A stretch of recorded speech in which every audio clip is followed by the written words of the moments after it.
The flames licked at the sky, crackling like dry bones snapping in the sun. Smoke billowed upward in lazy spirals, gray and bitter, as if reluctant to leave the earth.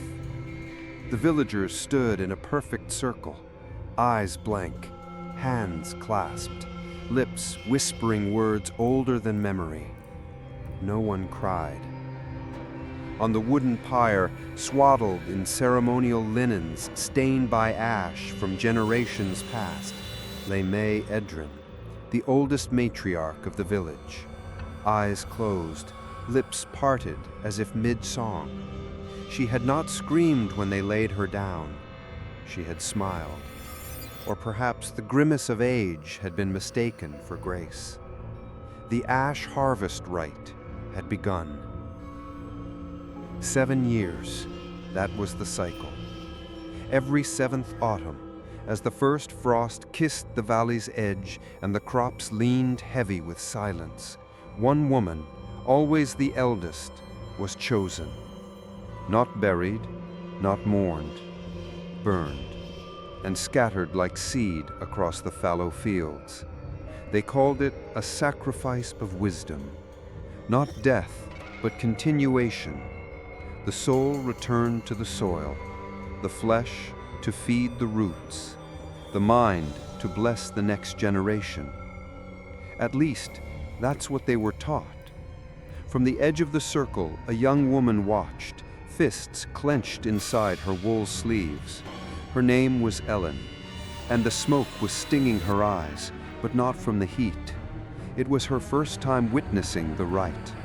She had grown up hearing the chants, hearing the stories, but never seen the flames this close. And now she could barely breathe. "Breathe through your mouth, child," whispered her grandmother beside her, May Thera, the next eldest, her voice brittle like autumn leaves. "The ash doesn't like the lungs." Ellen didn't respond. Her stomach turned as the pyre snapped and roared, sparks scattering into the evening. The acrid scent of burnt flesh reached her, disguised beneath the incense of cedar and marigold. But she knew the truth. Everyone did. And when the body finally crumbled inward, when the bones collapsed like dry twigs, a quiet sigh rippled through the crowd. A release, a completion. The councilman stepped forward, dressed in robes dyed with earth pigment and fire char, his voice carried with unnatural calm. "As she returns to us, may the land forgive our hunger. As she nourishes the soil, may the harvest bless the mouths of our children. As she is remembered, may we live." The ashes were swept into a clay urn carved with symbols of old gods. They would be spread across the 4 corners of the village tomorrow, 1 handful per direction, 1 for the field, 1 for the river, 1 for the wind, and 1 for the roots beneath our homes. And that would be that, until 7 years passed, until another woman was chosen, until the flames rose again. Ellen looked at her grandmother beside her, small, hunched, but alert, her skin like bark, her hair like woven snow, the kindest soul in her life. Her breath hitched. In 7 years, it would be Thera, or sooner, if the land grew hungry. And Ellen knew she would never let that happen. At dawn, the urn was opened. The village elder, with hands cracked from years of tending fire, walked barefoot to the field's edge. The morning mist clung to the ground like breath holding itself. Every villager gathered in silence, forming a path behind him. Like mourners at a funeral they refused to call grief. He dipped his fingers into the ash, soft, fine, still warm. Then he scattered a pinch eastward, toward the rising sun. "Return to dawn," he murmured. Another handful westward, into the wind. return to breath. Then one northward, toward the tree line where the soil ran thick and dark, return to root. And the last south, toward the river that had once dried up during the famine before Aelin was born, return to water. With that, the urn was empty, the rite complete, the land appeased. The villagers bowed their heads, and then they left, quietly, efficiently, like they always did. No discussion, no question, only Aelin lingered. She stepped toward the field and knelt, pressing her hand into the dirt. It was still cold, still hard-packed from the last frost, still reluctant, still waiting. But as her fingers sank in, something shifted. She felt it, not warmth, not life, but a low vibration, a tremble, a hum like breath just beneath the surface. And then she saw it, a single green shoot, tiny, fragile, new. It rose from the ashes like forgiveness. Within a week, more came. First the beans, then the barley.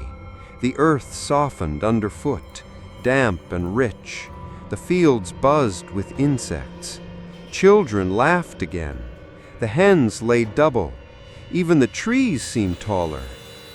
It was as though the soil had exhaled. The people said May Edrin must have had deep wisdom in her bones, that her sacrifice had been especially potent, that this year's harvest would be remembered for generations.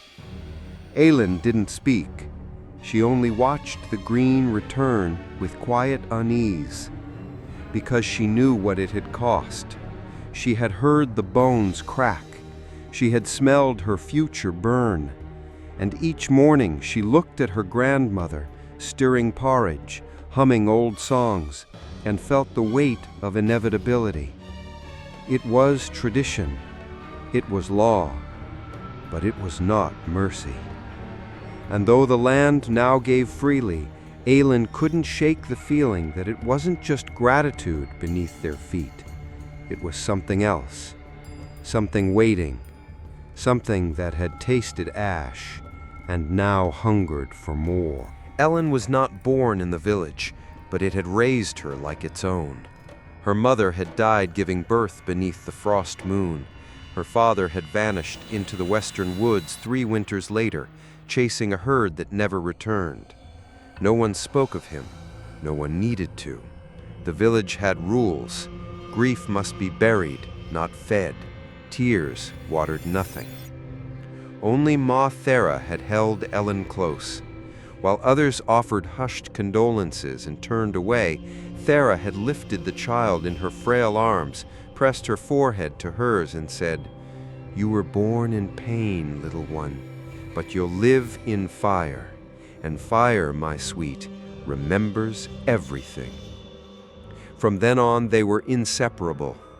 Thera taught her how to listen to the wind, how to strip bark for tea, how to silence fear with salt and string. She sang her old lullabies in a language even the elders had forgotten, and told her stories the council would never approve of.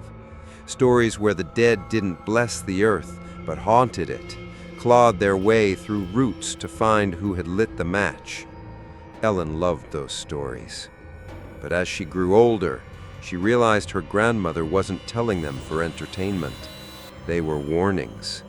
Now, at 17, Ellen spent every dawn with Thera, gathering herbs from the forest edge, tending the smallest garden patch behind their cottage, combing out the elders' long white hair by firelight.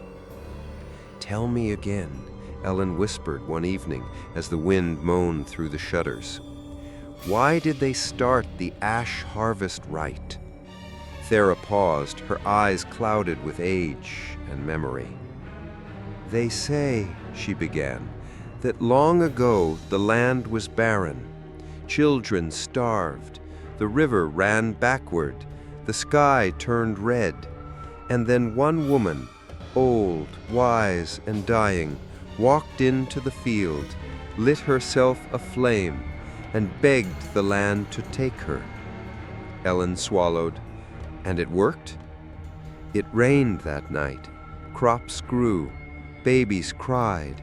And the people, her voice dropped, the people believed. But believing doesn't make it right, Ellen said. Thera turned to her, cupped her chin with gnarled fingers, and said, "Right and wrong don't feed a village. Only rituals do."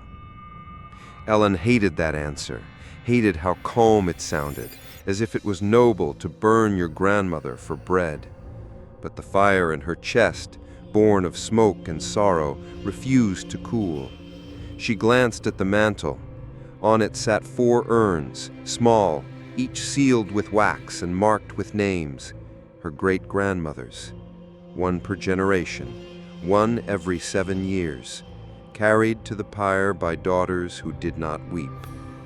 Ellen wondered if their ashes had truly made anything grow, or if that belief had merely given people permission to kill without guilt. She laid her head on Thera's lap. The old woman stroked her hair. "You are not like the others, and that is dangerous," she whispered. Outside, the wind howled, but it wasn't the cold that made Ellen shiver. It was the knowing that next time the wood would be stacked for her grandmother, and no one but her, would say no. The frost came early that year. By the 3rd week of harvest, the edges of the barley turned silver. The wind grew sharper, less forgiving. Birds flew low, as if anticipating something other than snow. Ellen knew the signs. Everyone did. 7 years had passed. The soil was ripe, the crops fattened, and the land once again was hungry. It began, as always, with the summoning bell. A single chime, deep and bone-heavy, echoed through the village one gray morning before dawn. It didn't ring for weddings. It didn't ring for births. It rang only once every 7 years, calling forth the council of root and flame. Ellen's stomach twisted as the echo faded into the hills. She stepped outside and saw her neighbors filing toward the gathering square. Their faces bore no joy, no sorrow, only obedience, a dull, practiced mourning. Even the children walked quietly, eyes wide with questions no one dared to answer aloud. At the square center stood the ash stone, blackened from generations of sacrifice. Behind it, 5 council members waited, draped in crimson and charcoal, colors of blood and soot. In their hands, a small clay bowl filled with folded scraps of bark, each etched with a name. The names of every living woman over the age of 70. Only 3. Thera was one of them. Ellen pushed through the crowd, her heart pounding. She locked eyes with her grandmother, who stood tall despite her cane. Her mouth was firm, her gaze calm, as if she had already accepted the fire. The councilwoman with the scarred lips stepped forward and lifted the bowl high. "As the soil gives, we must return. As the fire takes, we must offer, for the balance of breath, blood, and barley." The people chanted softly in return. "To feed the earth, we give the wise." Then, with slow precision, the council drew a name. The bark was unfolded. A hush fell. "Thera of the Southern Grove." Ellen's world stopped. She didn't scream, didn't collapse, didn't even blink. She just watched as her grandmother bowed her head, the way a leaf falls in autumn, not surprised, not defiant, just falling. It was decided. Thera would be burned. The ash harvest rite would be complete, and Ellen would be expected to help build the pyre. That night, Ellen didn't sleep. She sat beside the hearth, her fists clenched in her lap, staring at the old kettle as it rocked gently over the fire. Outside, snow began to fall, early, thick, soft as ash. Her grandmother sat in silence, wrapping her fingers with thread, weaving a charm Ellen didn't recognize. "You knew it would be you?" Ellen said, finally, her voice flat. "I was the oldest. It's always the oldest." "That doesn't make it right." "Right? No, child. But it's necessary. For them, for the soil, for the lie they've built into prayer." Ellen turned to her, breath sharp. "Then let them die starving. Let the soil turn black. I won't let them burn you." Thera reached across the firelight and touched her cheek. "They won't need to burn me, because soon the land will take what it wants." And for the first time, Ellen saw fear in her grandmother's eyes, not of death, but of something older, deeper, something that had waited too long. The morning of the binding, the village gathered again. The snow had stopped, but the cold hadn't. A hoarfrost curled along the fence posts, coating every surface with a thin veil of silver. It looked peaceful, even beautiful, but Ellen knew better. This was the kind of morning that swallowed breath. This was the kind of morning they burned someone. At the center of the square, the fire altar stood ready, new wood stacked, bound with twine, soaked in oil. It was a clean build, perfectly symmetrical. The villagers took pride in their craft. After all, if they were going to kill an elder, it should be done properly. 2 attendants approached May Thera's home before the second bell. They wore masks carved from ash wood, smooth and expressionless, symbols of duty, not cruelty. They knocked twice. Ellen answered and stood in the doorway, alone. "No," she said. The men blinked behind their masks. "It is time." "No," she repeated, firmer. "She won't go." They shifted awkwardly. "You don't understand." "I do. I understand perfectly. You want to kill her because you're too afraid to stop what your father started." Silence. Then one spoke, softer. "If she doesn't burn, the land won't feed us." Ellen's trans trembled. "Then starve." Word spread like rot.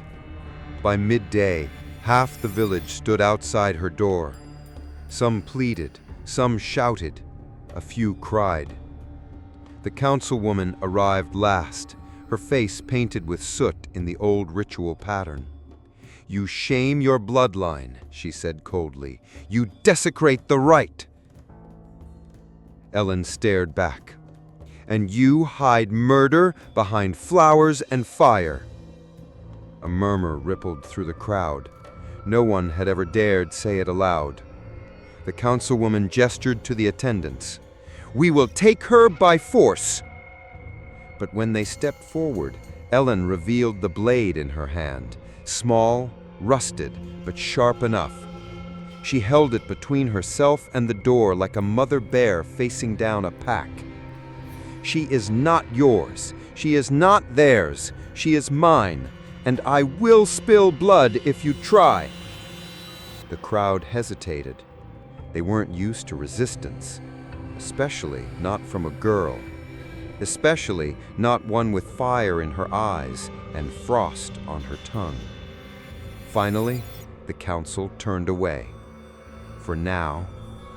But everyone knew the price had been refused, and the land was listening. That night, Ellen barred the doors and piled wood against the windows. Thera sat quietly, humming an old melody no one else remembered. "You shouldn't have done that, child," she said.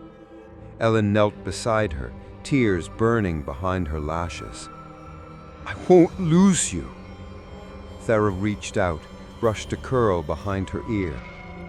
"You may not have lost me yet, but something else, something older, has just been awakened. Outside, the wind picked up, not sharp, not loud, but low and long and full of something waiting. It began with the beans. 3 days after Ellen's refusal, the healthy green shoots wilted overnight. The leaves curled inward like clenched fists. Stems snapped with the slightest touch. By morning, an oily black film coated the soil around them, seeping upward, devouring root and fruit alike. At first, the villagers called it a blight. By the end of the week, they called it a curse. The barley fields followed next. Patches of earth turned the color of bruises, dark purple bleeding into black. When the wind blew, a foul scent rose from the dirt, sour, rotting, warm. Birds stopped circling. Bees vanished. And then the children began to cough. Not just colds, not the usual winter rasp. This was different. Sharp, dry, ragged, like something trying to crawl up their throats from the inside. One boy, barely 5, vomited blood onto his bedsheets. Another girl, who had never cried in her life, clawed at her own neck, screaming about voices in the walls. The town healer could find no cause, only one pattern. All of them had played near the fields, the same fields that had not received the ashes. Ellen watched it unfold like a bad dream. She had hoped, naively, that if she protected Thera, the world would thank her, that the land would finally reject the blood price, that tradition would break itself. But now, the people looked at her differently, not with anger, not yet, with fear. She heard the whispers. She's cursed the soil. She's brought death to the harvest. The wind's been crying her name. She tried to avoid them, focused on caring for Thera, who had grown quieter since the failed Rite. Her grandmother rarely spoke, and when she did, it was in fragments, old words from dead languages. Her eyes often drifted to the window, following something no one else could see. Sometimes she would mutter, "The ash has memory," or "It was promised, it was promised." Ellen didn't know what to do. She only knew one thing. She had saved her grandmother, but something else had taken her place. That night, she stepped outside and approached the fields alone. No one followed, no one dared. The wind had died. The sky was still. The moon hung low, yellow like spoiled milk. Ellen knelt and touched the soil. It was warm. Not summer warm, not sun-warmed, body-warm. Something throbbed beneath the earth, slow and steady, like a second heartbeat. She jerked her hand back, but not before she felt the dirt pulse beneath her palm. And in that moment, she understood. It wasn't the refusal that had cursed the land. It was the interruption.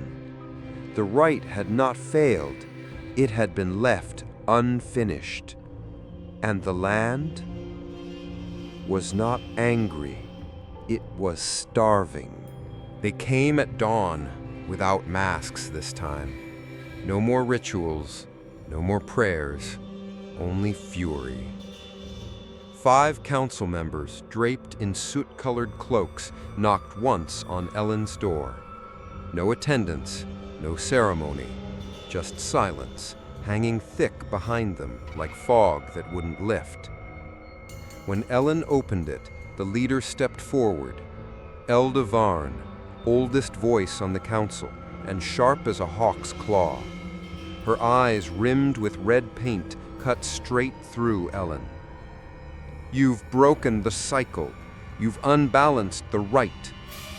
Ellen didn't flinch. "The cycle is murder." Varn's lip curled, but her voice remained flat. "The crops have blackened. Children fall ill. The land cries out. And you hoard the sacrifice it was promised." "She's not a sacrifice. She's my family. She's the village's blood," she snapped. "She is owed." Ellen stepped forward, fists clenched. "Then tell me why she has to burn. Tell me why the land only listens when we feed it old women." The others behind Varn shifted. Councilman Darren, who taught Ellen to read as a child, looked away. "Because that is the price. Not all truths have reasons. Some just have rules." They gave her one more chance. "Return Maythera before the full moon, or the soil will take its price elsewhere." Then she turned, and the council left, slow, deliberate, certain of the outcome. But Ellen didn't return Thera. Instead, she locked the doors, bolted the shutters, and wrapped her grandmother's bed in salt-lined and dried elderflower, just in case.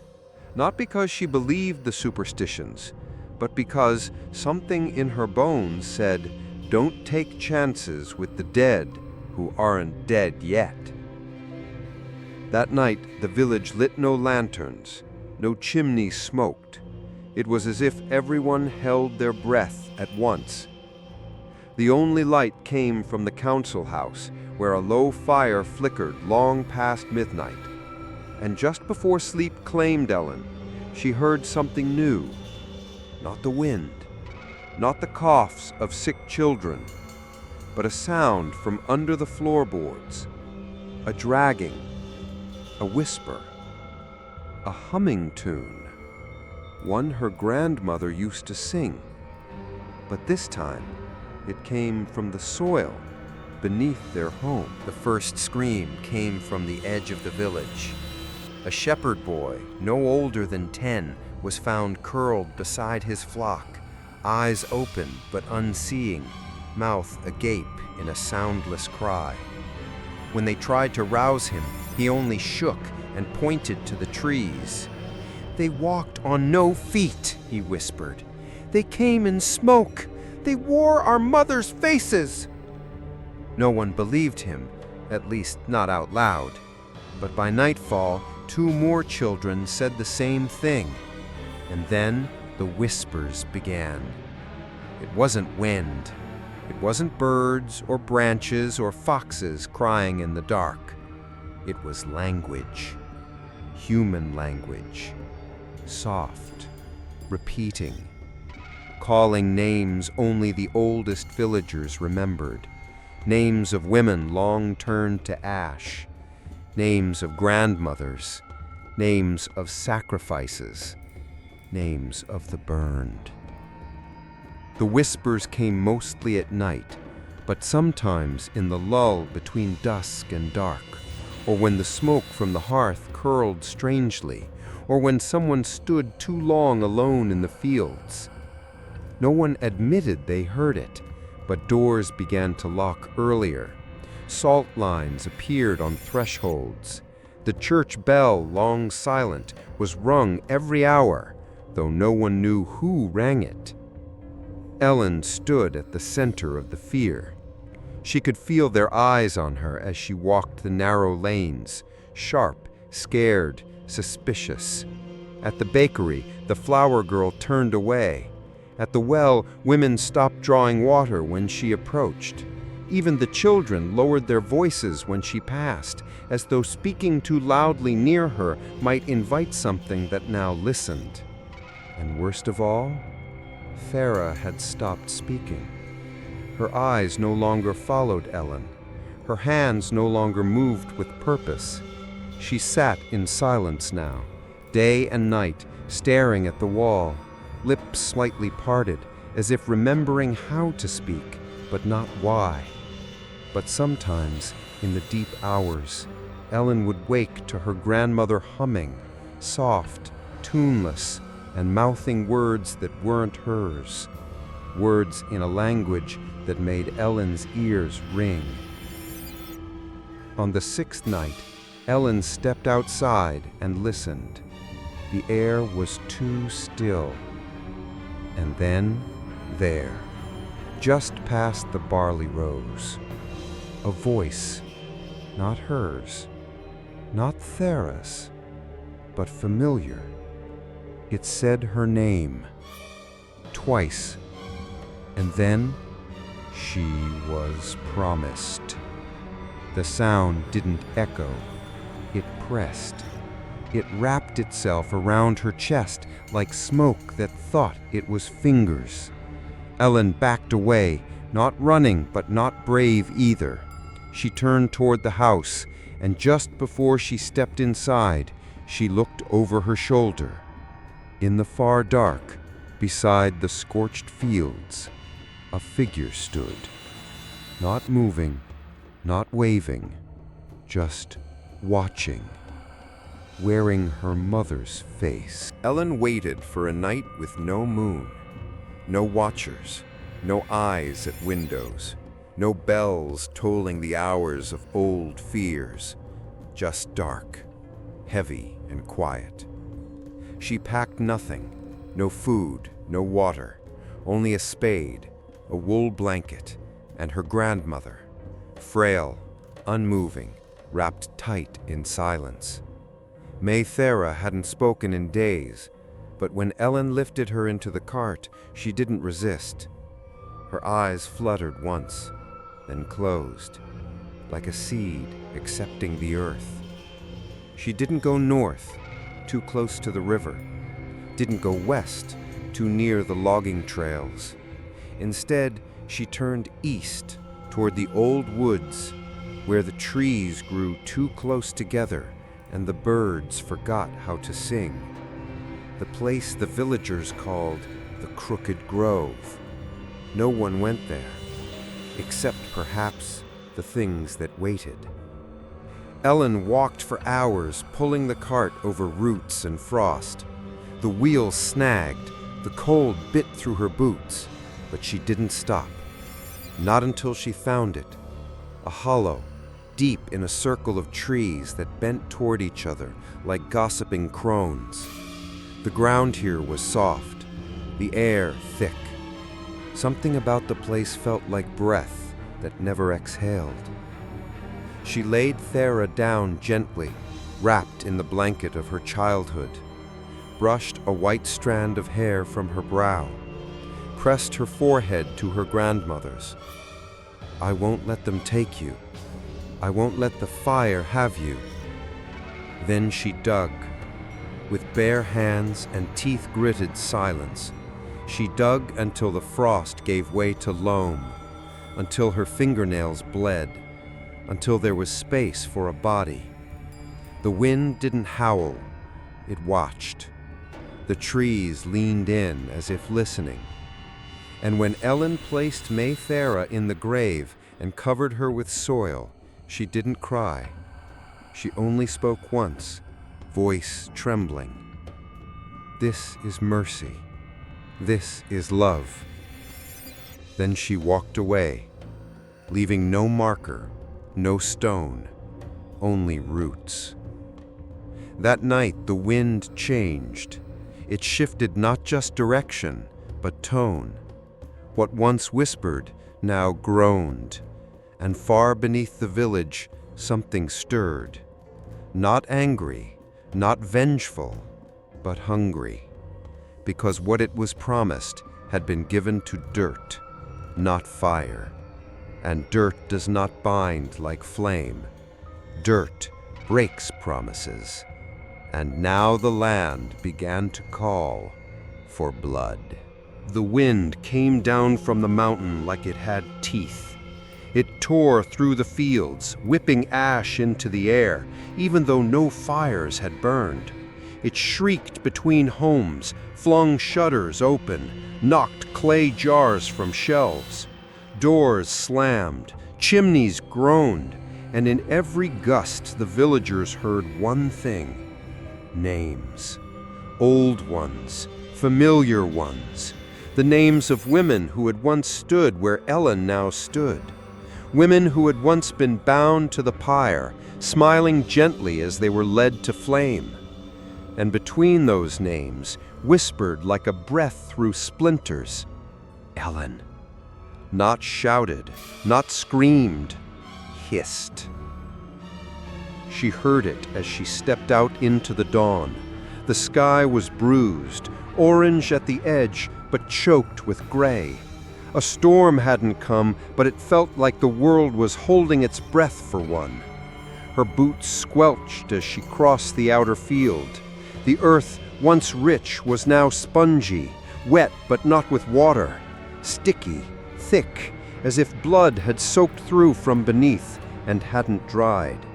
No birds, no bees, not even worms. Only silence and wind. She reached the center of the barley rows, where the crop should have been tallest, and saw what they had become. Charred, but not burnt by flame. Wilted stalks twisted upward like fingers, blackened at the tips, clutching at air. The soil around them shimmered, faintly moving, breathing. Ellen knelt, dug into the dirt with one hand.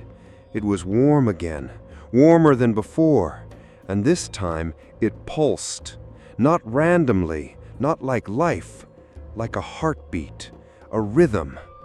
Boom, boom, boom. But it wasn't hers.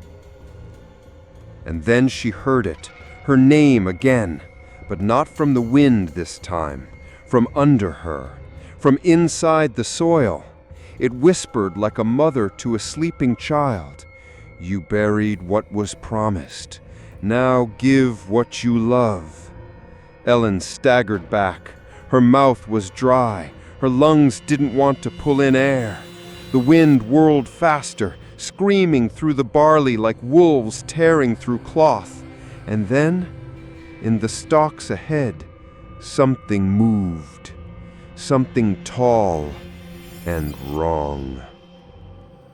It wore no skin, but it walked like a woman, bent at strange angles, its arms too long, its hair made of smoke, no eyes, just ash sockets, and in its chest, glowing faint and red, a coal, still burning. Ellen ran through the fields, through the blackened rows, through the howl of her name. And behind her, the wind carried more than voices.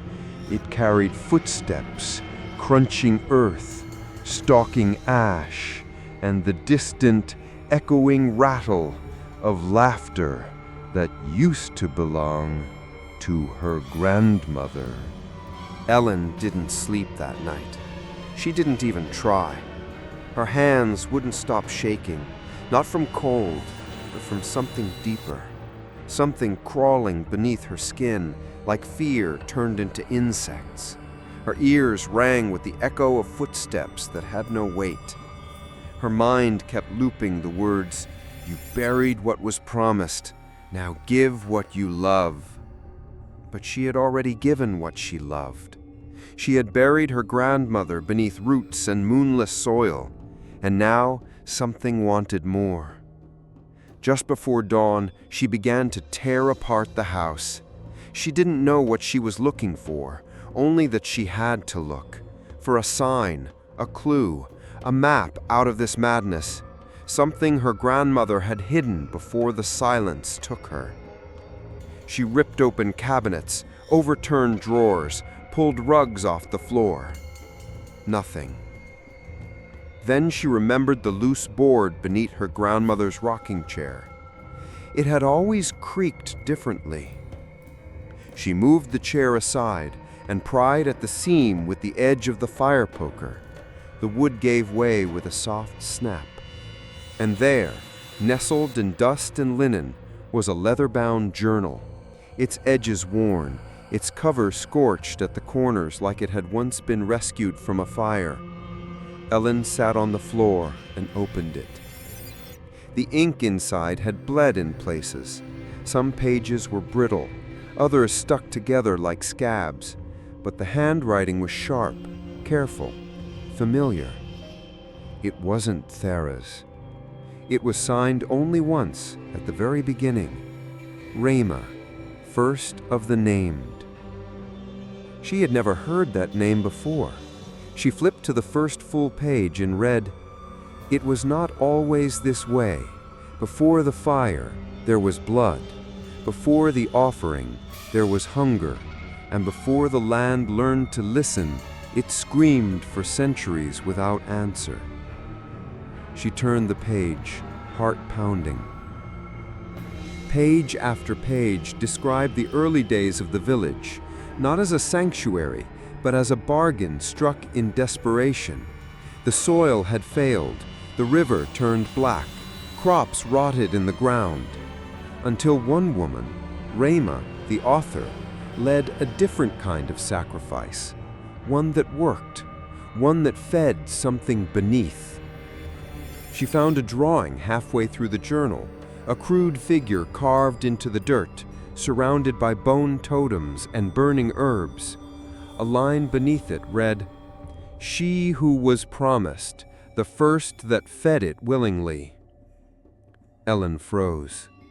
The figure, it looked like the thing she had seen in the field, the coal in its chest, the twisted limbs. It wasn't a ghost. It wasn't her grandmother. It was the memory of the first offering, burned so deeply into the land that it had become flesh again. Not alive, not dead, just owed. One final note, scrawled in shaky hand. If we ever stop giving, it will remember, not out of vengeance, but out of hunger. And if we bury instead of burn, it will dig. Ellen closed the journal, hands trembling. It was never about faith, never about gratitude.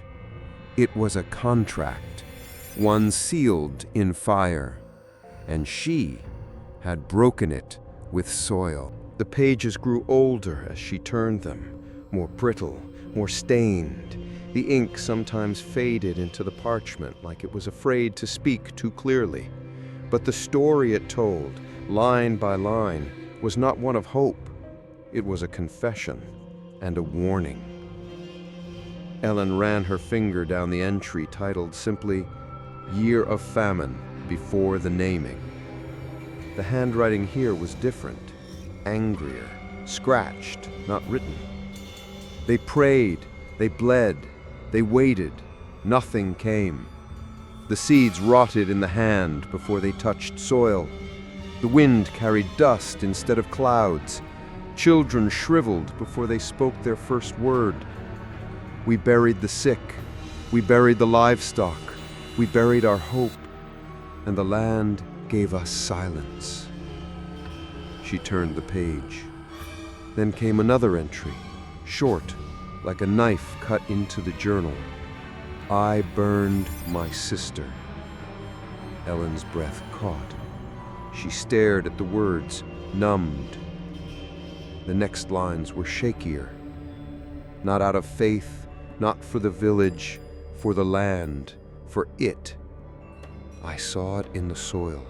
One night I laid with my ear against the ground and heard it moving, breathing, whispering in root tongue, promising a harvest if I gave it something thinking. Not dead, not disease-ridden, not sacrificed from pity. Something aware, something old, something that remembered fire. Ellen turned a page with shaking hands. I led her to the field with songs in my mouth and tears in my hands. I told her it was for the future, that she would be remembered, that the land would carry her name in every stalk of barley. I lit the pyre myself. Beneath those words, scorched into the paper, was a symbol Ellen didn't recognize. A spiral. Inside it, a single line cutting down like a fang. A caption beneath it, barely legible. Mark of the first fire. It knows this shape. It comes to those who dream in ash. Ellen touched the symbol. The page felt warm. She shut the journal, breath shallow. So that was how it had begun. Not with ritual, not with prophecy, but with desperation, with betrayal, with the lie of sacrifice wrapped in love. They hadn't discovered a sacred rite. They had created a pattern, and the land had simply learned to expect the blood. It didn't care for prayer. It remembered fire. And now that fire had begun to remember them. From the corner of the room, something stirred. Ellen turned. Maythera sat up. For the first time in days, her eyes opened wide, and they weren't hers anymore. They were black as burned wood, and in a voice not quite her own, she whispered, "You gave me to dirt, but it remembers flame." Maythera did not blink. Her mouth moved, but it was no longer shaping words Ellen understood. The syllables were older than language, scraping sounds like flint on bone, like dry wind forcing itself through a sealed tomb. Ellen stepped back slowly, heart pounding in her throat. "Bah." Thera's head tilted. Her mouth stopped moving. Then, in a voice that carried more than one echo, she spoke, clear, hollow, and final. "You broke the pact, and now the fire must walk again." Ellen didn't remember falling, only that she woke on the floor hours later. The journal still clutched to her chest. The hearth had gone cold. Thera was gone. The front door stood open. No signs of struggle, no footprints, just frost curling across the threshold like fingers dragging inward. Ellen's body ached, but she pushed herself upright and opened the journal once more. She had to understand. There had to be something, some instruction, some warning, some way to stop this. Near the back of the journal, in the final section, she found it. A page titled in smudged charcoal, "The Pact of Ash." The entry began like scripture, calm, precise, resigned. "When we gave the first, the land responded. When we gave the second, it remembered. By the third, it expected. And so we struck a pact, not written, not spoken, but obeyed. Every 7th year, one mind, one elder, one willing. Not ill, not taken, not murdered. Given. To fire, not to earth. To smoke, not to root. To hunger, not to mourning. This is not a blessing, this is a feeding. And if ever the pact is broken, if the body is buried, if the ash is withheld, if the fire is denied, the hunger will awaken in form. It will not ask again." Ellen closed the book with trembling hands. She had done all three. She had stopped the fire. She had buried the body. She had hidden the ash. She hadn't just broken the pact, she had provoked it. And now it walked, not as myth, not as wind, but as shape, as something clothed in ash and memory, as the fire itself risen.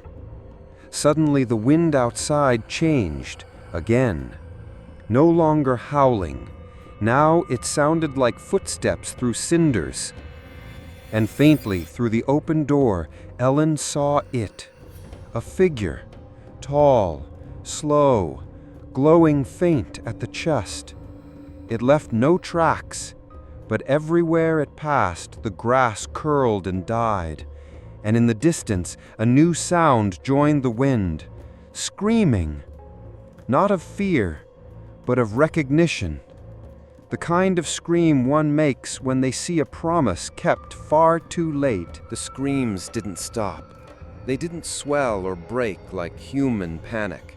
They lingered, a constant note in the air, thin and metallic like steel wire drawn tight across the sky. Ellen ran, not toward the sound, but away from the fire, away from the thing that had once resembled her grandmother, away from the truth that had finally stood up and walked on two legs. She didn't know where she was going until her feet found the old road, half swallowed by frost and moss, the one that led east, the one that disappeared past the crooked grove and into what the villagers called the Forgotten Lands. It was a place children were warned about, a place maps didn't mark, but the journal had mentioned it once, in a footnote. There was one who fled the third Rite. She buried herself in roots, and the fire could not find her, but the earth did. Ellen had read the line twice and moved on. Now it was the only place left. She walked for hours. The frost thickened. The trees closed in. No animals stirred. Even the wind held its breath. At last, she saw it, a crumbling stone hut, half covered in ivy and bent pine, leaning as though the forest wanted to forget it ever stood. A red symbol had been carved above the doorway, the same spiral from the journal. Inside, it smelled of dried leaves and wet stone, a hearth long dead, a bed made of twisted blankets and crushed herbs, a kettle rusted black. And then, a voice. "Close the door." Ellen turned. From the shadows emerged a woman hunched and draped in gray, hair down to her waist, skin like bark cracked by lightning. Her eyes glowed faintly amber, like coals that never cooled. "You're late," she said. Her name was Nara. Once, long ago, she had been chosen. Not willingly. She had fled the village before her binding, hid in the woods, dug herself into the roots of a blackwood tree, and whispered prayers to things she didn't understand. The rite failed, and the harvest died. But the land didn't forget, Nara rasped, boiling pine needles over a fire Ellen hadn't seen her light. The fire might forgive delay, but the soil carries every promise like a wound. Ellen leaned forward. "How did you survive?" Nara smiled. She pulled back her sleeve, and Ellen recoiled. The woman's arm had turned to bark, grooved and gnarled, split in places like an old tree struck by wind. "Every year it takes a little more. My legs, my hands, soon my throat. The roots beneath this house grow into me. They keep me alive because they remember what I owe." "You're cursed," Ellen said. "No," Nara replied. "I'm collateral." Then she grew quiet, stirred the pot, looked into the fire. "You broke it, didn't you?" Ellen nodded. "I buried her." Nara's breath caught. "So it walks again." Ellen's voice cracked. "What is it?" Nara didn't answer at first. Then she whispered, "It is not death. It is not a spirit.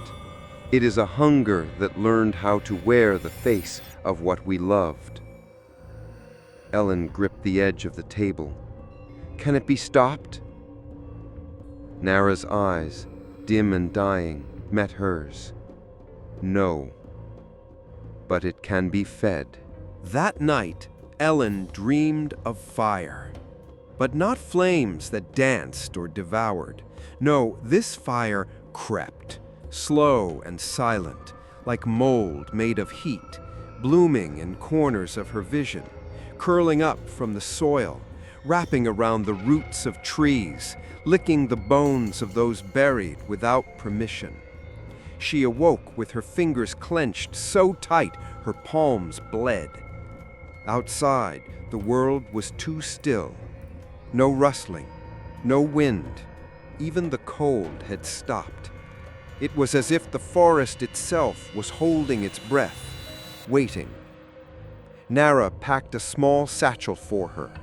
Dried herbs, a jar of black salt, a charm woven from her own hair and bark thread. It won't save you, she said, but it'll confuse the old things. For a moment, Ellen strapped it to her belt. She didn't ask what would happen if it failed. She already knew. They walked together as far as the edge of the hollow wood, a stretch of forest older than the village, older than the Rite, older even than the stories. No one mapped it. No one named the trees, because the trees had names of their own. Don't speak in there, Nara said, voice brittle as twigs. It listens. Ellen nodded, then stepped beyond the last crooked pine, alone. The hollow wood was not silent. It murmured, not with wind, but with memory. Every branch creaked with voices too low to catch. Every root curled like fingers reaching just beneath the surface. Ash clung to the underbrush, not falling, but rising, as if the soil exhaled regret. Ellen moved carefully, heart pounding. She didn't know what she was looking for, but something knew she was coming. The deeper she went, the stranger the forest became. Rocks were carved with faces, half erased, weathered by time. Trees bore scars in the shapes of runes. In one clearing, a circle of bones sat untouched by decay, surrounding a patch of earth that throbbed. Then she found it, a break in the forest where nothing grew, a pit, shallow, wide, ringed with twisted roots that had pulled themselves from the ground, like ribs around a mouth. In the center, a hole, dark and warm, and from it, a scent, not of rot, not of death, but of burning hair, and beneath that, the faint sound of humming, her grandmother's voice. Ellen fell to her knees at the edge of the pit. The journal had said this was where the first fire was made, where Rima lit her sister aflame, where the pact was struck, not with gods, not with demons, but with something far less divine, a hunger that could think, and that hunger was awake. Something moved in the hole, not climbed, not rose, unfurled, a shape made of soot and smoke, long-limbed, mouthless, eyes like coal, draped in the whispers of every name that had ever been spoken in the Rite. It didn't approach, it didn't threaten, it only stood. And Ellen heard it, not with ears, but in the marrow of her bones. You gave to dirt what was sworn to flame. Now give yourself or give the village. You have until the moon opens its eye. And then the shape collapsed into ash, and the forest exhaled again. Ellen stumbled back, shaking, heart a drumbeat of dread. There would be no mercy, no forgiveness, only payment.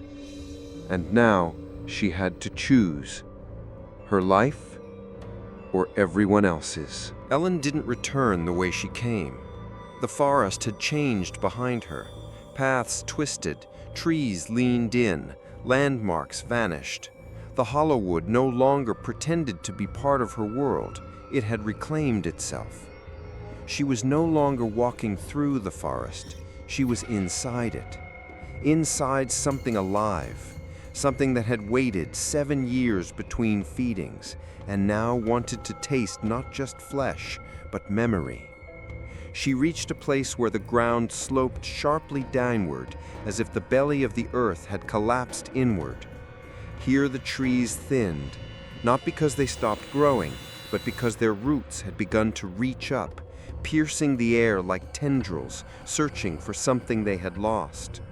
At the center of the slope, a clearing, empty, too empty, as if even decay refused to settle here. Ellen stepped into it, and the ground shifted beneath her like breath caught in a throat. Then, a whisper, not in her ear, in her spine. So many names forgotten, so many faces burned to silence, so many mouths fed to lies. She froze. The air thickened, grew sweet and sulphurous. The soil rippled, and then the ground opened. But not like a hole, like an eye, a slit widening in the earth, revealing something not made of dirt or root or bone, something ancient, wet, vast, breathing. It did not rise. It didn't need to. It had always been beneath. Its surface shimmered, not flesh, not soil, not smoke, but a membrane of memory. Within it swam fragments of every woman ever sacrificed, faces flickering like fish under ice, mouths still chanting the harvest prayer, eyes hollow from burning. And then, one face turned, Ma Thera. Lips moved without sound. Ellen stepped closer, tears burning down her cheeks. Ba? The membrane pulsed. 100 voices spoke through her grandmother's face. She gave us roots when we wanted fire. She buried the promise in silence. Now we will unearth what was hidden. The ground quaked. The trees groaned. From the root-tangled earth around her, hands began to push upward, thin, cracked, coated in soil. They weren't alive. They were memories climbing out of forgetting. One reached Ellen's ankle, cold, weightless, but it wasn't trying to pull her under. It was showing her. Suddenly, Ellen saw it all. The first rite, not sacred, but shameful. The pact, not a covenant, but a pattern carved into land by repetition. The hunger, not evil, not vengeful, just growing like mold in the corners of tradition. And worst of all, the realization that the fire hadn't demanded sacrifice. People had taught it to expect one.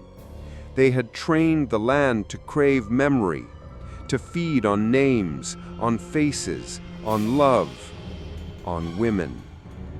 The thing beneath the roots pulsed again, one last message in her grandmother's voice. You cannot kill what you've taught to eat, but you can starve it if you give it something it cannot digest. Ellen fell to her knees. What does it mean? What could the land not consume? And then, suddenly, she knew. Not tradition, not ritual, not obedience. Choice. But to choose freely meant to defy not just the pact. It meant to defy the memory of everyone who ever obeyed it, and the land would not give that up without a fight.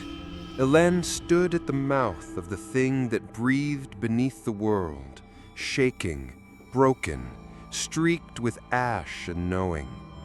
It didn't ask her to kneel. It didn't roar or demand. It simply waited, because that's what hunger does when it knows it's always fed. The faces inside the living membrane still writhed, flickering like candlelight in wind. Some screamed, some whispered. All of them remembered. They were not souls, not ghosts, just leftovers. Fragments of love turned into fuel. And Hélène was next. But she understood now. The fire had never been sentient. It was a machine built by myth, kept alive by ritualized guilt. And it wasn't the fire that had shaped the bargain. It was people. She stepped closer. "No more," she said aloud. Her voice cracked, but she didn't flinch. "You won't feed on obedience anymore." The thing pulsed.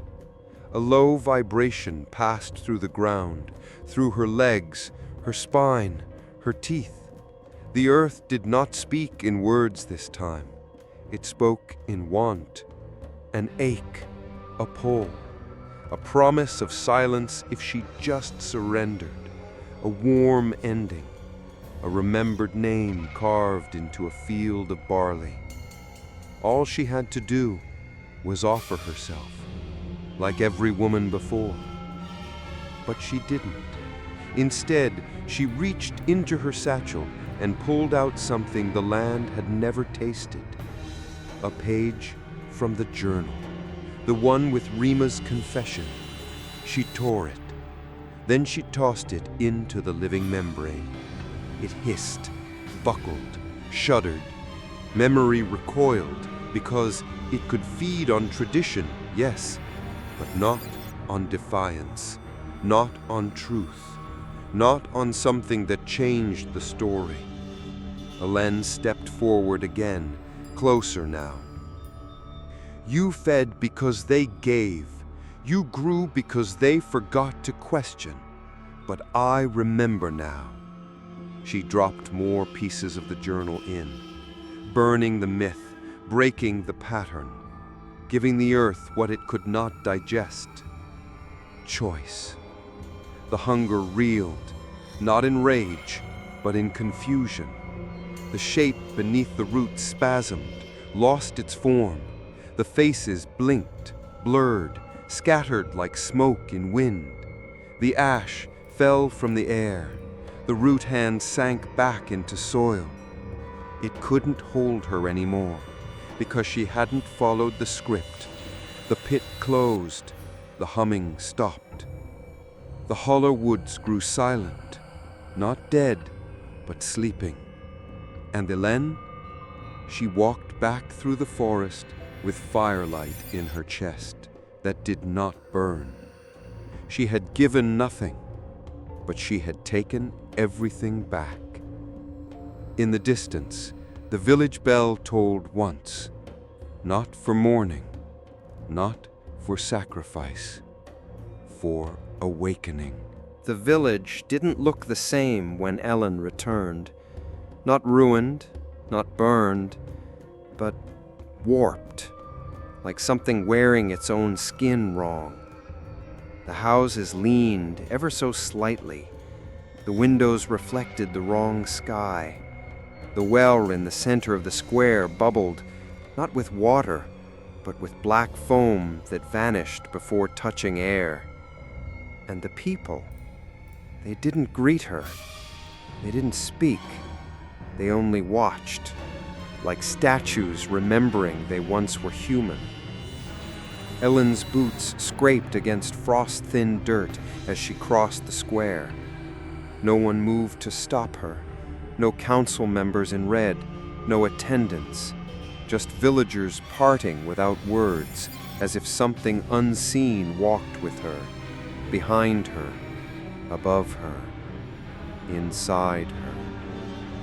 She didn't speak, not yet, because the mark had begun to itch.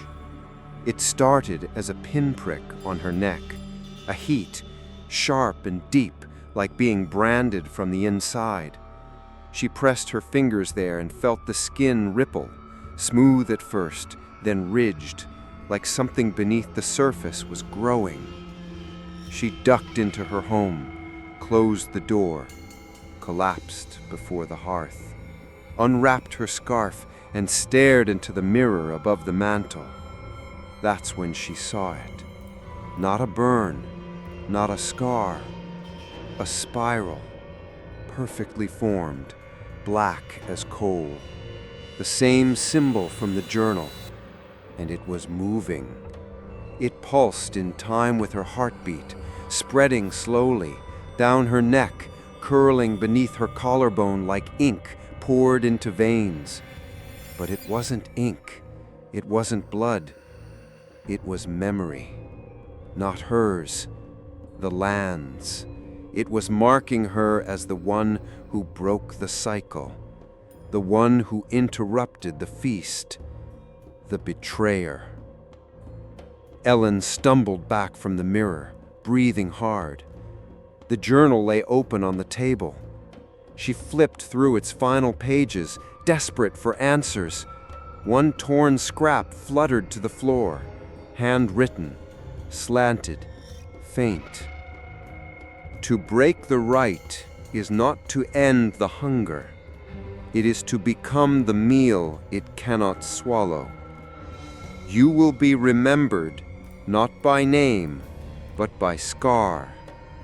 Not by honor, but by stain. The door creaked behind her. Ellen spun, heart seizing. No one there. Only the wind, curling through the window cracks, whispering old harvest songs in the wrong key. And in her chest, the mark burned hotter. Not killing her, not claiming her, just claiming space, as if the land had lost its promised offering. So now it would wear her instead. Outside, the bell tolled again. Once, twice, thrice, and with each chime, the spiral spread farther down her arm. Ellen clutched her sleeve and closed her eyes. She had broken the fire's cycle, but now she carried its memory. And the land, though fed with truth, was not done with her. Not yet. 3 days later, the feast was held. No announcement, no fanfare. The bell rang 7 times at dawn, and by midday, every table in the village square was lined with white cloth, baskets of bread, carved meats, jars of thick preserves, and glistening fruits stacked in perfect pyramids. The Harvest Feast. A tradition older than names, older than guilt, older than the truth. Elin stood at the edge of it all. The mark had spread to her shoulder now, coiling around her collarbone like a vine made of ash. She wore a scarf to cover it, but it throbbed beneath the fabric with every heartbeat. The villagers smiled at her as she passed. They laughed, drank, toasted the harvest. But Ellen saw their hands shake slightly as they lifted the cups, saw how none of them actually swallowed their food, how the bread remained untouched, how the meat glistened but gave off no scent, how the apples, when she stepped closer, were wax, perfectly molded, hollow. She reached for one, tapped it, hollow. She tore a piece of bread. Inside, dust. The wine, thick, water-stained red with beetroot. No fermentation, no warmth. The whole village was pretending to feast, pretending the rite had been fulfilled, pretending the land had given back. At the center table sat the 5 remaining council members. Their robes were clean, their hands folded. They did not eat, they only watched. When Elin met their eyes, they smiled. Not warmly, not even cruelly, knowingly, as if they had already made peace with the trade they'd made. Suddenly, one of the children, no older than 8, stood from his seat and walked to the square's center. He held a clay cup in his hands, shaking slightly. "Praise be to the ash," he said, voice rehearsed.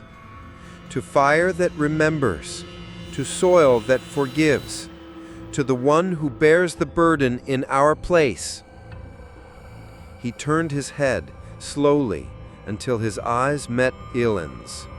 And in that moment, every villager raised their cup and repeated in one breath, "We give thanks to the betrayer."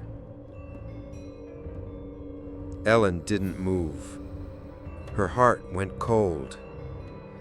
They weren't punishing her. They were thanking her. Because by breaking the rite, by taking the mark, by carrying the hunger's memory herself, she had bought them time. The councilwoman rose, her voice echoing across the feast. "The fire is no longer ours to feed. It has been given shape. It has chosen flesh. It walks in one." She turned to Elin and bowed. "The feast is yours, Ash-bearer." The villagers followed suit, hundreds of heads bowing in eerie unison. And for the first time, Elin realized they hadn't escaped the rite. They had moved it from the pyre to her. She turned and walked away, past the tables, past the hollow apples, past the mouths that smiled too easily and eyes that refused to mourn. No one stopped her. Why would they? She was the offering now, walking, breathing. And as long as she lived, the fields would grow. The feast faded behind her like a dream that had stayed too long in the light. Elin walked into the twilight alone, the scarf pulled tight around her throat, though it no longer hid anything. The mark had grown, no longer a spiral, but branching lines reaching toward her ribs like cracks in dry earth. She didn't cry. She didn't scream. Because there was no one left to scream too. She found herself standing at the edge of the southern field, the oldest plot in the village, where the first ashes had once been spread. The soil was still dark, still warm, and when she knelt to touch it, she didn't feel roots or worms. She felt breathing, slow, patient, familiar. The land hadn't stopped hungering, it had simply focused. A breeze stirred the grass, soft, gentle, and then it spoke. Not in words, not aloud, but in the rhythm of leaves, in the hush between gusts. Her grandmother's voice. "Child." Elin's breath caught. "Bah, you must listen. There is still one fire left, one ember still glowing, and it is not in the ground, it is in you." The wind wrapped around her fingers. It chose you not to burn, but to carry the fire forward. Elin clutched her chest. "No, no more sacrifices. I ended it." But the land whispered back, "You ended the ritual, not the fire.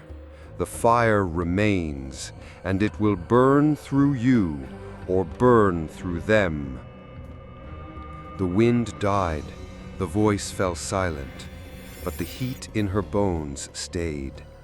She knew then, without question, the hunger had not been appeased, it had merely moved inside her. And the question was no longer whether she would offer something, but what. And who? The forest greeted her this time, not with malice, not with fear, with recognition. Trees leaned gently as she passed, their branches swaying in rhythm with her breath. Leaves curled downward, revealing undersides marked with spirals and veins. Even the soil seemed to part beneath her steps. The hollow wood had stopped resisting, because now it knew her, not as a trespasser, not as prey, but as its bearer. Ellen returned to the clearing where it had all begun, the place where Rima had fed her sister to fire, where the pact was sealed not with blood, but with memory turned to ash. The pit of roots still waited, silent, open, pulsing. It looked smaller now, or maybe Ellen had grown larger than the story. She approached its edge. The mark had reached her wrist now, her arms wrapped in dark threads like vines burned into the flesh. Her skin pulsed with heat. Her chest glowed faintly beneath her blouse, right over her heart, like a coal that refused to die. She had tried everything.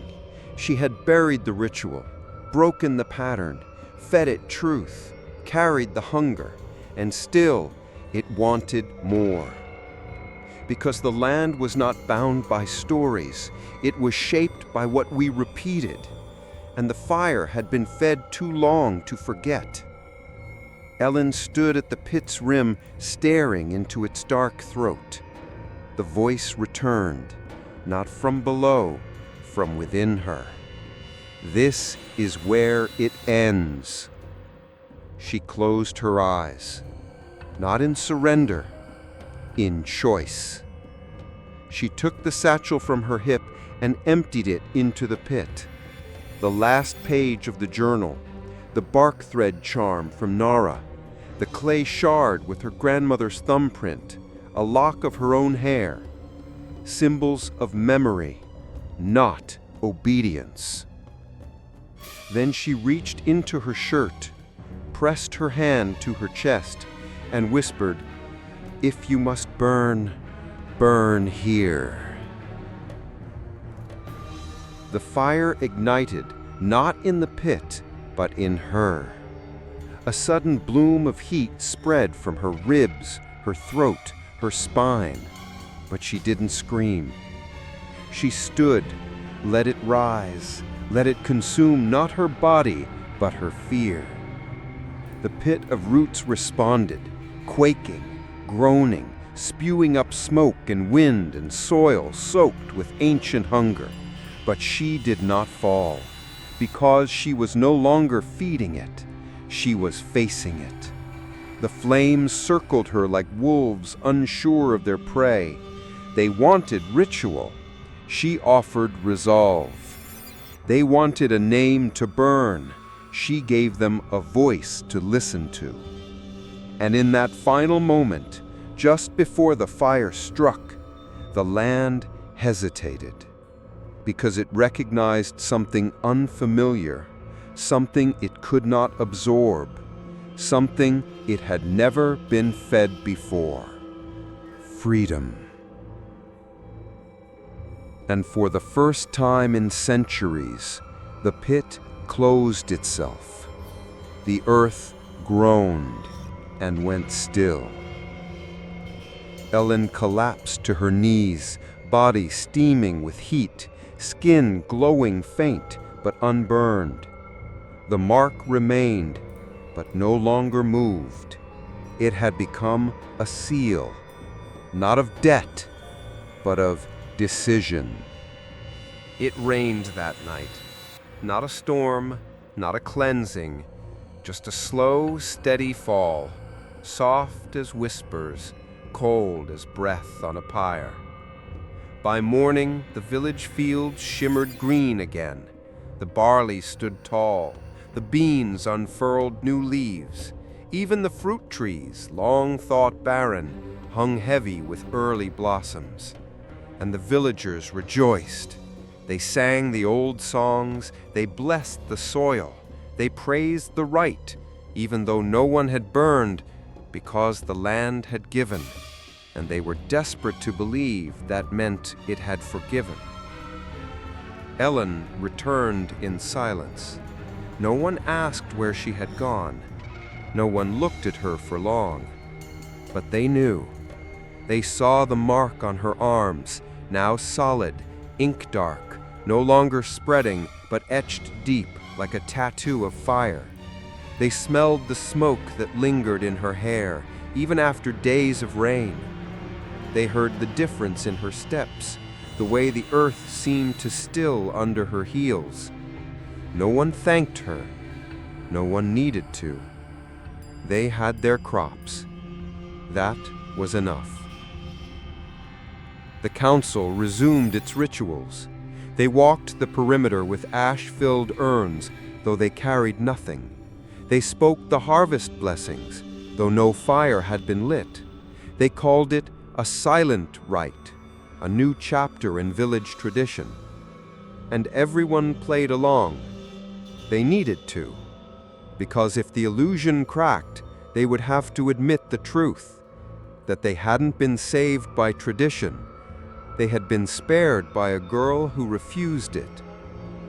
Ellen stood in the fields that afternoon, running her fingers through stalks of barley.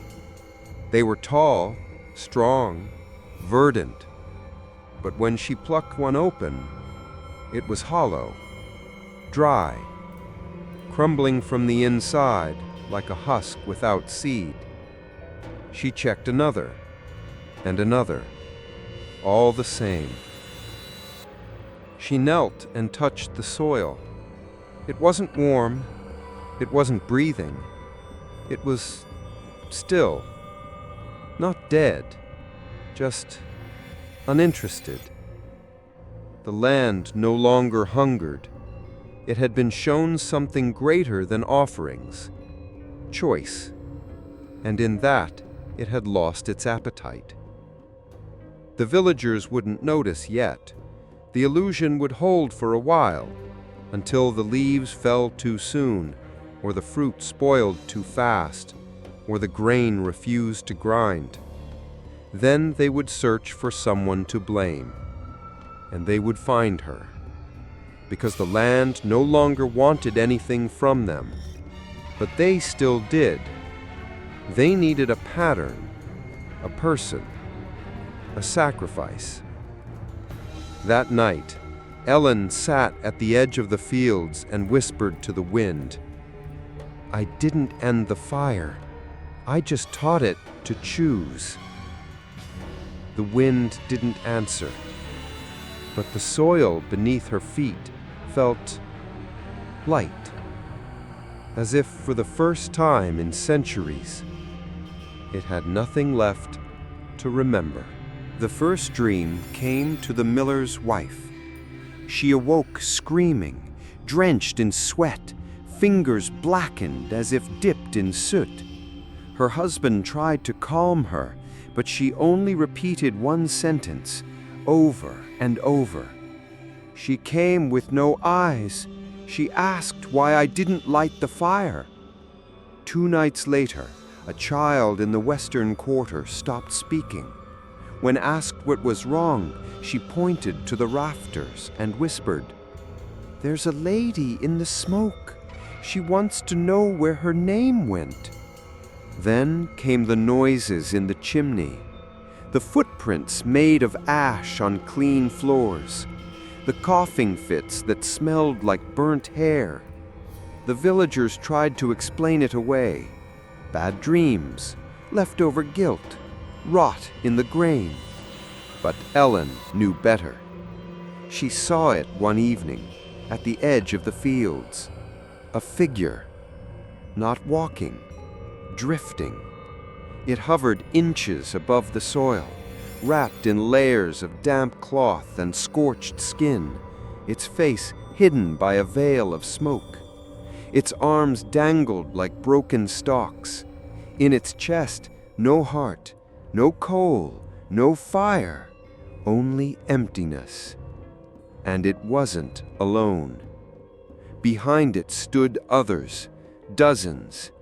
too thin, too quiet, their forms flickering like candlelight at the end of its wick.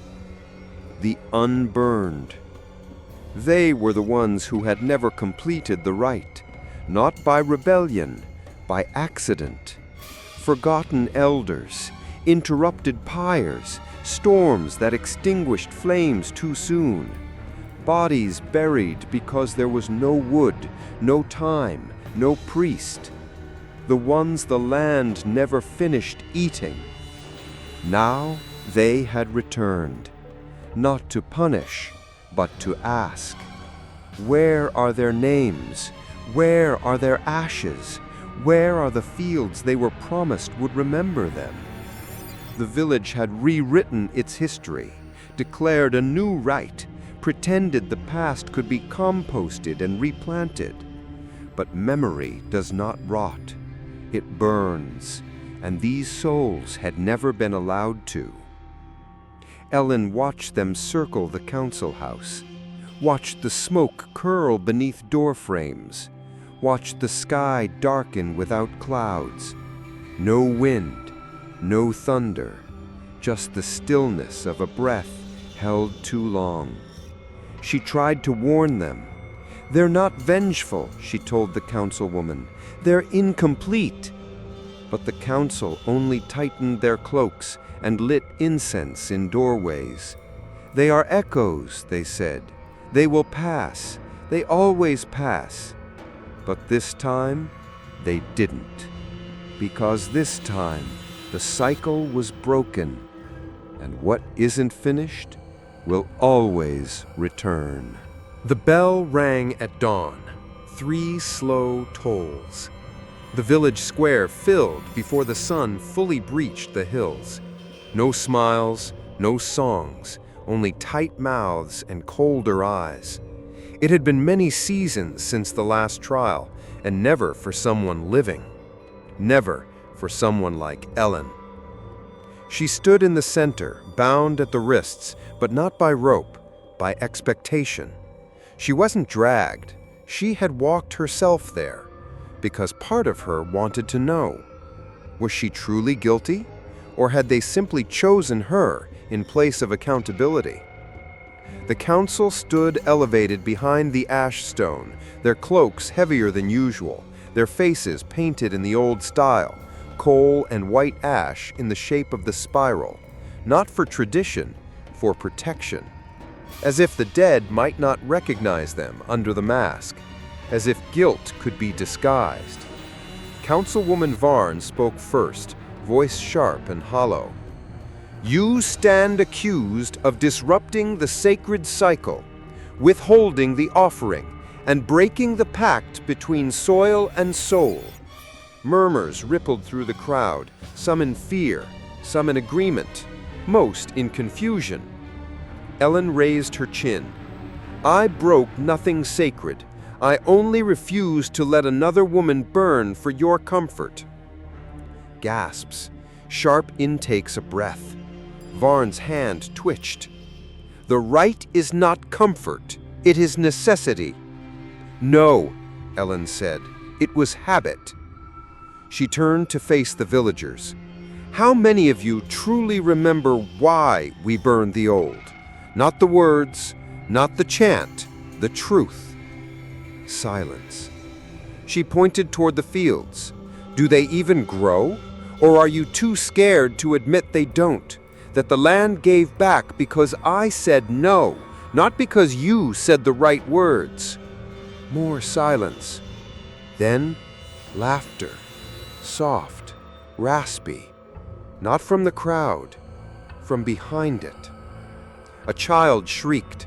Someone shouted, "What is that?" And from the far end of the square, walking slowly through the space between people, came the first of the unburned. Her feet did not touch the ground. Her hands were twisted, bound in blackened vines. Her face, a melted suggestion of features, looked familiar. May Edrin, the last matriarch who had burned, but not fully. Behind her came another, and another, all silent. all watching. Smoke curled in spirals around their heads like crowns. People stepped back, terrified, unsure whether to run or kneel. One of the elders dropped to the ground and began chanting. Another vomited ash.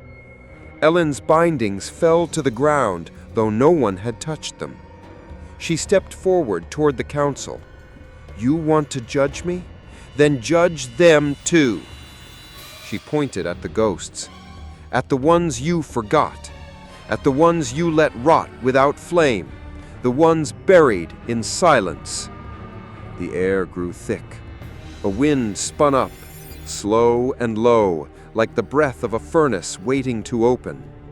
The unburned opened their mouths, not to scream, but to speak together. "We gave, you buried, we waited, you feasted. Now you will remember us properly." And as their voices rose, the fire pits around the square ignited on their own. The flames didn't reach toward Ellen, they reached for the council, and this time no offering would save them. The flames did not roar, they howled, not like fire devouring wood, but like memory tearing through flesh. They rose from the ground, not in columns, but in spirals, chasing the patterns carved into the very bones of the village. Every hearth that had once warmed a family now erupted in sudden heat. Every pyre long buried now breathed again. And at the center of it all stood the council, paralyzed, trapped, seen. Councilwoman Varn tried to speak, perhaps to plead, perhaps to command, but the air stole her voice before it left her throat. Smoke coiled around her legs like shackles. Her eyes met Ellen's for a brief, terrible second. There was no hatred there, only realization. Then the flame took her, not with the violence of punishment, but with the precision of justice.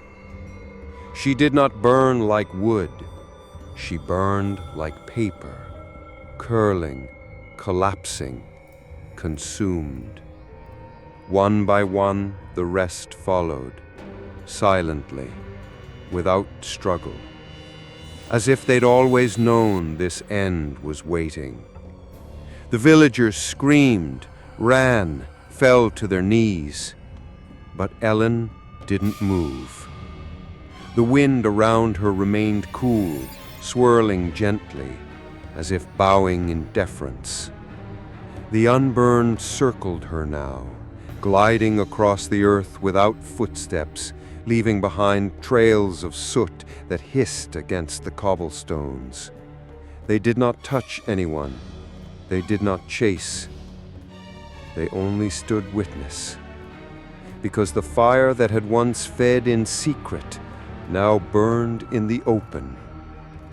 By nightfall, the flames had vanished. No houses destroyed, no children harmed, no crops singed, only the guilty gone. The square was quiet once more, and in the silence, Ellen heard the voice again, not from the wind, but from within. The pact is memory, not law. What you remember shapes what returns.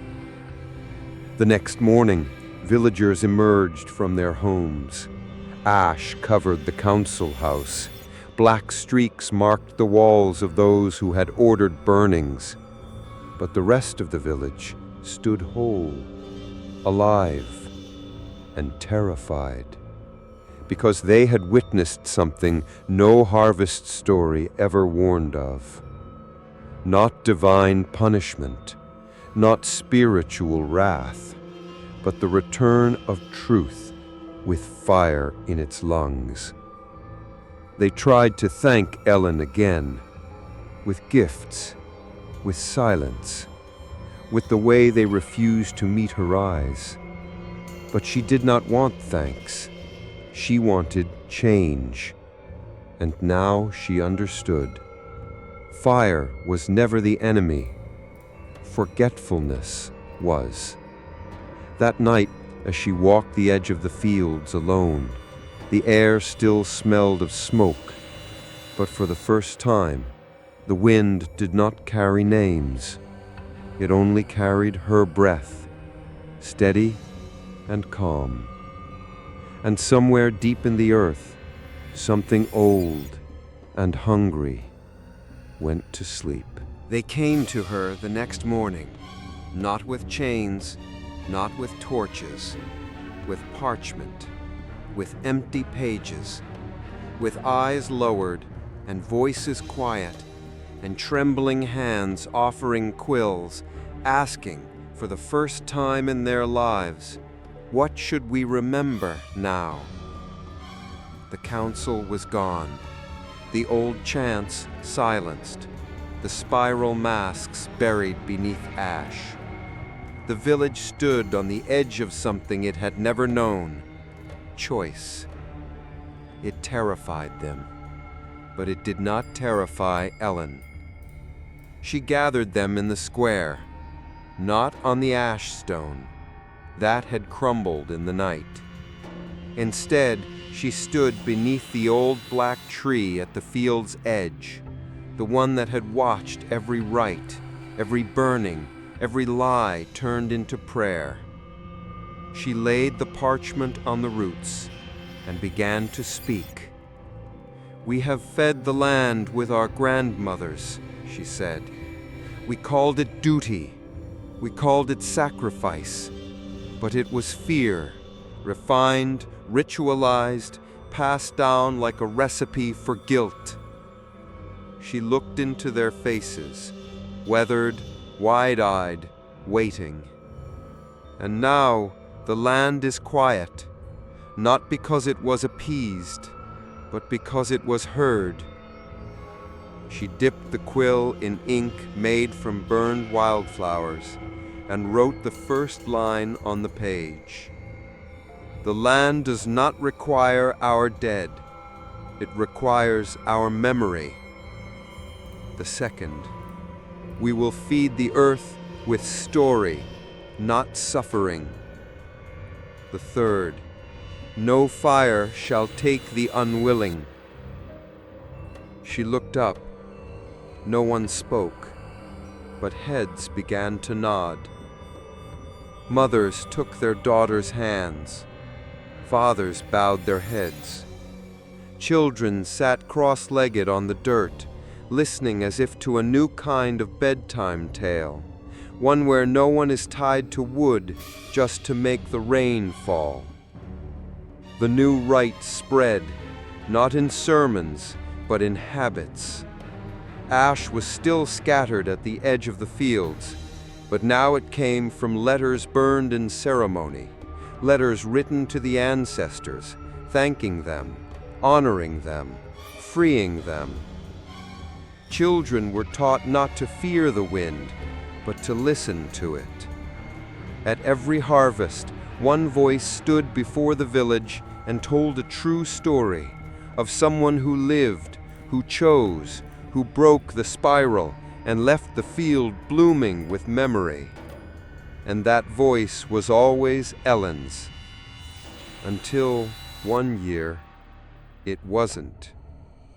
Because eventually she stepped away from the tree.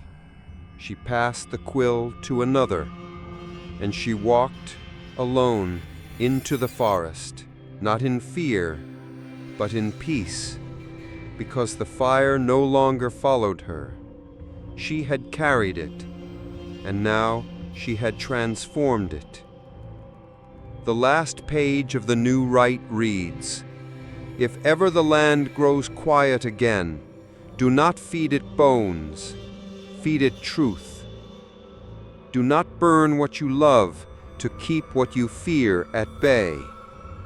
Instead, remember, fully, fiercely, freely." Years passed. Children who had never seen fire devour a woman now played in the same fields where it once happened. They ran between rows of barley, laughed under the crooked trees, braided wildflowers into their hair without fear of wind or whisper. The village changed, but the land remembered. It began with a child's game. A boy, no older than 7, digging in the far corner of the eastern field with a stick. He was pretending to plant a magic seed that would grow into a tree of sweets. His stick struck something hard. He pulled it up with both hands, expecting a stone. Instead, he found a tooth, blackened, cracked, still warm.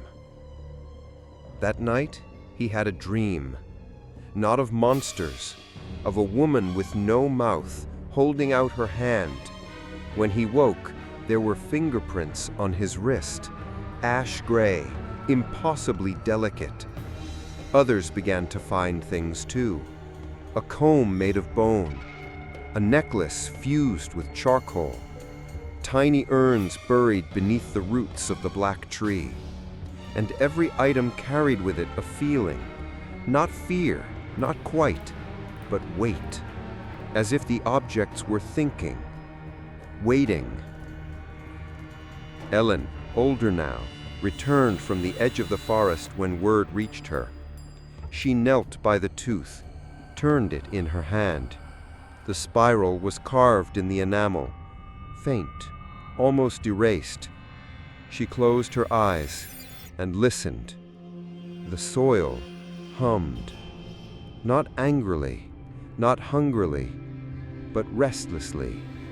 Because even though the new Rite had broken the spiral of fire, it had not erased the root of what was fed to the land. Unspoken grief, forgotten names, buried truths. And the earth, once trained to devour obedience, now wanted something else. Witness. Not sacrifice, not denial, just remembrance that didn't flinch. Ellen gathered the villagers once more beneath the black tree. She held up the tooth, the comb, the urn. "These are not curses," she said. "They are stories no one finished." Then she knelt, pressed her hand to the soil, and whispered, "We remember you, not to keep you bound, but to finally set you free." And for a moment, the wind blew through the barley. The leaves turned inward, and somewhere beneath their feet, the earth sighed, not with hunger, but with release. At the farthest edge of the village, beyond the last scarecrow and the final row of barley, there was a small, square plot of land. It had no fence, no marker, no path leading to it, only absence. No birds flew above it, no roots pierced its surface, no seeds ever took. They called it the Silent Patch. Children were told not to play there. Farmers plowed around it without speaking. And every spring, when the fields woke in color, that single square remained gray. Ellen visited it once a year, not to plant, not to mourn, to remember. On her final visit, years after the trial, after the wind had quieted and the fields had truly learned to grow without fire, she came alone, her hair silvering at the edges, her hands lined with seasons. She carried no offerings, no ashes, no incense, only a book, the new Rite, handwritten, worn, edges softened by dozens of hands, voices, years. She knelt and pressed it gently into the soil at the edge of the Silent Patch, then sat and waited. The sky dimmed, clouds drifted like old thoughts overhead, and Ellen whispered, not to the land, but to what it had once been, I know why you never grow. You are the scar we chose to leave uncovered. She touched the soil. It was cool, not hostile, not dead, just final. Some stories, she'd learned, don't end. They echo, they haunt. But others, they must be left as bare ground so no one forgets what was buried, so no one buries it again. Ellen stood. She did not cry. She only looked once more at the plot of land that had never fed a child, never borne a crop, and whispered, "Stay empty, so no one forgets what full once cost." Then she walked away, and the wind followed her, not to consume, but to carry her voice forward into seasons that would never again require fire.